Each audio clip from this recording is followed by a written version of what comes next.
ہماری تعلیم کے لیے اور سمجھانے کے لیے کہ ایسے اللہ ایسا ایمان دے جو دلوں میں رچ بس جائے تاکہ ایسا یقین اور ایسا ایمان اپنا بن جائے۔ اس لیے اس ایمان کی محنت ہے، یہ اپنا سرمایہ ہے، اپنی پونجی ہے، اپنی دولت ہے، اس کے بغیر دنیا آخرت کے کام نہیں بنیں گے۔ یہ بن جائے گا، اللہ کی ذات عالی کا یقین ہو جائے گا تو پھر یہ حال ہوگا۔ 24 گھنٹے میں کوئی حال آئے گا آدمی اپنے اللہ سے کہے گا۔ آج محنت نہ ہونے کی وجہ سے ہم مخلوق کی طرف متوجہ ہوتے ہیں۔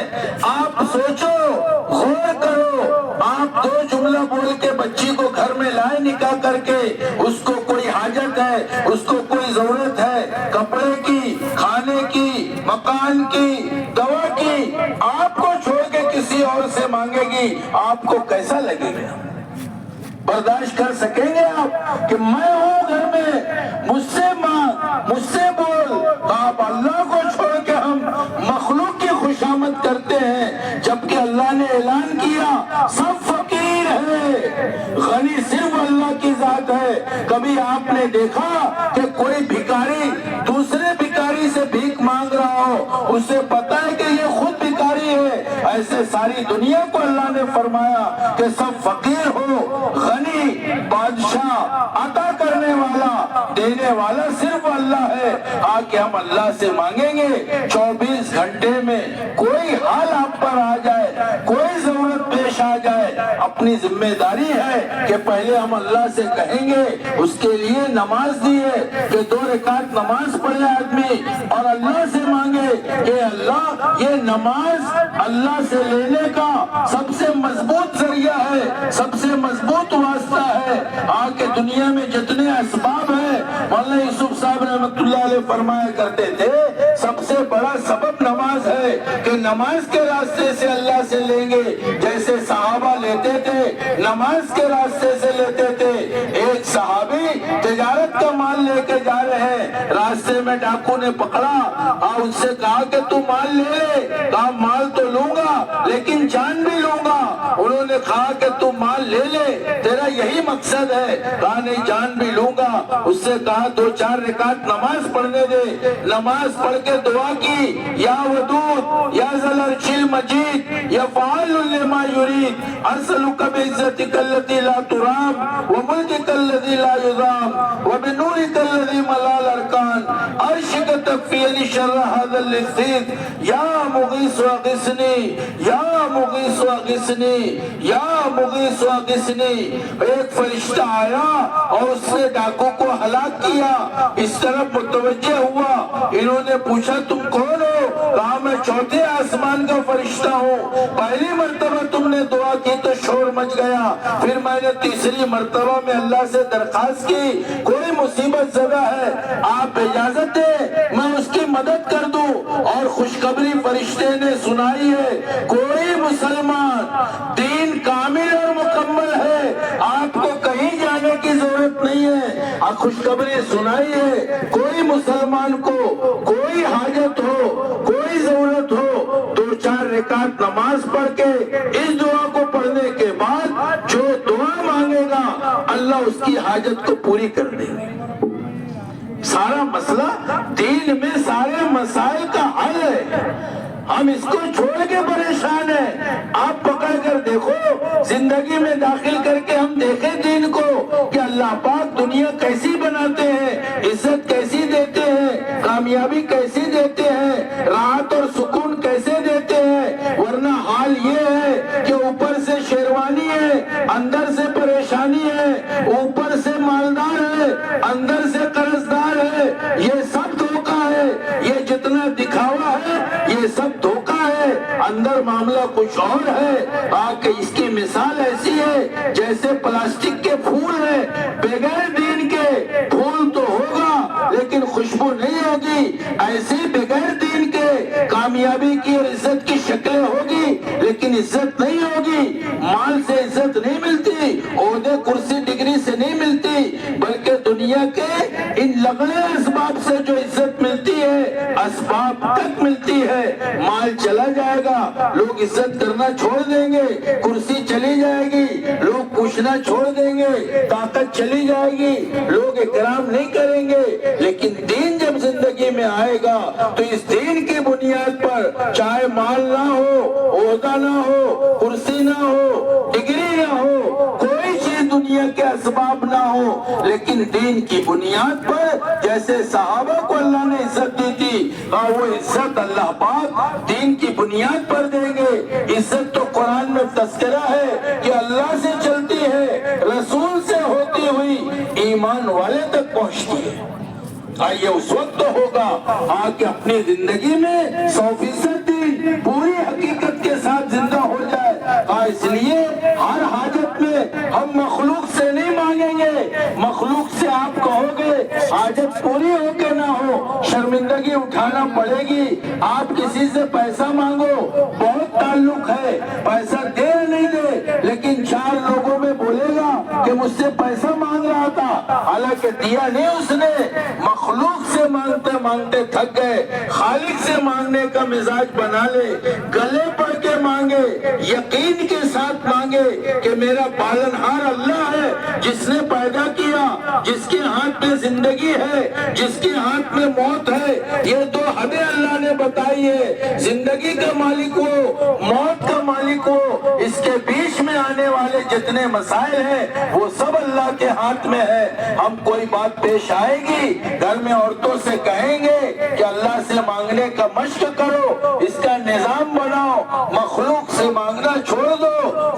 فقیر سے نہیں مانگتا، دنیا کے سارے انسان مخلوق ہے، سارے انسان فقیر ہے، ان سے ہماری حاجت پوری نہیں ہوگی۔ عبداللہ ابن عمر رضی اللہ عنہ حرم میں لیٹے ہیں اور اس وقت کا جو ولی اور گورنر ہے انہوں نے جا کے درخواست کی کہ حضرت کوئی خواہش، کوئی ضرورت ہو تو بتائیں۔ انہوں نے کہا اللہ کے گھر میں کہتے ہوئے شرم آتی ہے، اللہ کے گھر میں یہاں پوچھ رہے ہو۔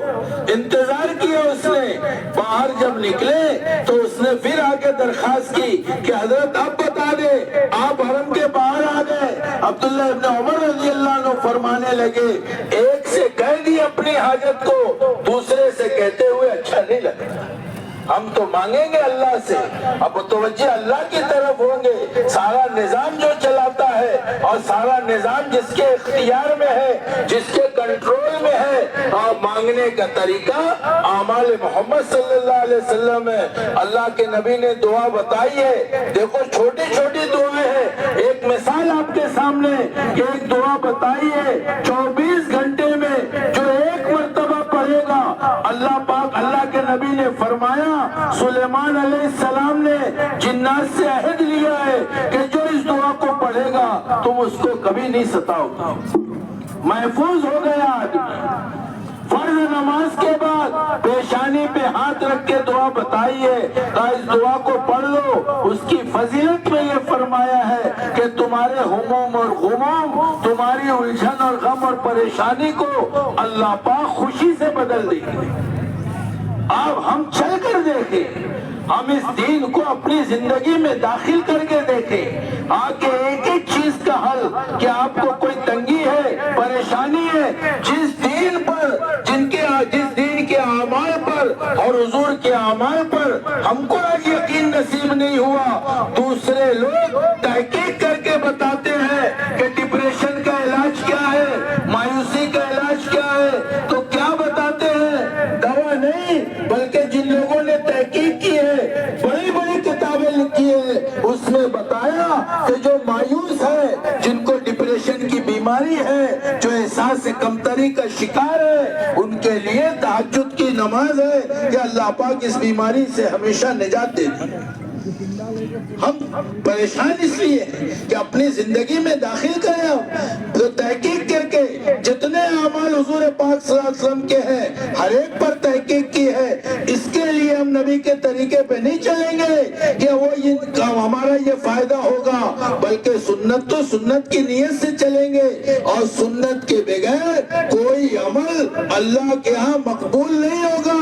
آپ دھوکے میں مت رہنا کہ ظاہر کی کوئی ضرورت نہیں ہے، ظاہر جیسا بھی ہو، دل تو میرا صحیح ہے، میں کسی پہ ظلم نہیں کرتا، بس لباس ایسا ہے، میرا چہرہ ایسا ہے، میں کسی کا حق نہیں مارتا۔ نہیں، ظاہر بھی صحیح ہو اور باطن بھی صحیح ہو. ظاہر کا صحیح کرنا بھی ضروری ہے اور باطن کا صحیح کرنا بھی ضروری ہے. ظاہر کے اثرات باطن پر پڑیں گے کہ اپنا ظاہر صحیح ہو جائے. اس لیے ضروری ہے. آپ دیکھو چوراہے پر ڈریس میں آدمی کھڑا ہوتا ہے, اس کے ساتھ پوری حکومت کی طاقت ہے, ہاتھ دیتا ہے ساری گاڑیاں رک جائے گی. یہ کیا بات ہے؟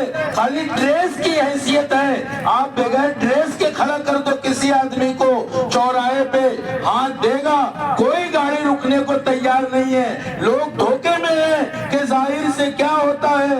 ظاہر کے بغیر اللہ کے عمل مقبول نہیں ہے. آپ شادی کا کارڈ بناؤ, اگر اس کو کہیں باہر بھیجنا ہے, اب تو دوسرا واٹس ایپ کا زمانہ آ گیا. پہلے یہ ہوتا تھا کہ ٹکٹ لگانا پڑتا تھا اور اس کے بعد وہ دوسرے شہر اور گاؤں میں جاتا تھا, پوسٹ ڈبے میں لیٹر میں ڈالنا پڑتا تھا, پھر پوسٹ مین لے کے جاتا تھا. اور ایسا لیٹر اگر اس ڈبے میں آ جائے جس پر حکومت کی مہر نہیں ہے, ٹکٹ نہیں لگا ہے, تو وہ اٹھا کر چاہے کتنا ہی شادی کا قیمتی کارڈ ہو, لیکن پوسٹ مین اٹھا کے اس کو کچرے کے ڈبے میں ڈال دیتا ہے. ایسے ہی حضور پاک صلی اللہ علیہ وسلم و اعمال, جو سنتیں ہیں صبح سے شام تک کی, جو طریقہ اللہ کے نبی نے بتایا ہے. لوگ بولتے ہیں دین میں لچک ہے, کمپرومائز ہے, فلیکسیبل ہے, یہ دھوکے میں ہے. حضور پاک صلی اللہ علیہ وسلم کے طریقے میں اور حضور پاک صلی اللہ علیہ وسلم کی سنتوں میں کوئی کمپرومائز نہیں ہے. آپ کو بتایا ہے یہ دین ہے, یہ شریعت ہے, یہ سنت ہے. کہا کہ ساری سنتیں اپنی زندگی میں آ جائے, سر کے بال سے لے کے پیر کے ناخن تک, اور صبح سے شام تک اور شام سے صبح تک, پیدا ہونے سے لے کے موت تک, کہ ہم اللہ کے نبی کے طریقے میں زندگی گزارے, کہ اپنے نبی کا طریقہ یہی ہم کو محبوب ہے. ایسا نبی اللہ نے دیا ہے جن کا مقام یہ ہے, اللہ کے بعد کسی کا مرتبہ اور مقام ہے تو جناب محمد رسول اللہ صلی اللہ علیہ وسلم کا مقام ہے. آپ کی تعریف میں کوئی بیان نہیں کر سکتا. آپ کی تعریف تو بہت وسیع ہے. ایک شاعر نے لکھا ہے آپ کی تعریف میں, وہ شرق سے تا غرب اگر مال کے انبار, گردوں سے زمین تک وہ اگر درہم و دینار, ہر ذرہ بنے در پارس بنے کوثار, اور ایک سمت کھڑے ہو نبی احمد مختار, گر کالی کے پرساد کا برس ہو تو کیا لے, سب چھوڑ دے نالین محمد کے اٹھا لے. شاعر کہتا ہے ہو شرق سے تا غرب اگر مال کے انبار, پوری دنیا کو مشرق سے مغرب تک مال سے بھر دیا جائے, گردوں سے زمین تک وہ اگر درہم و دینار, کہ آسمان سے زمین تک ساری دنیا کو دینار اور درہم سے بھر دیا جائے, ہر ذرہ بنے در, دنیا کے جتنے کنکر ہیں سب موتی بن جائے, پارس بنے کوثار, اور جتنے پہاڑ ہیں یہ سب سونا بن جائے. اور وہ کہتا ہے شاعر کہ مجھے اختیار دیا جائے کہ میں کیا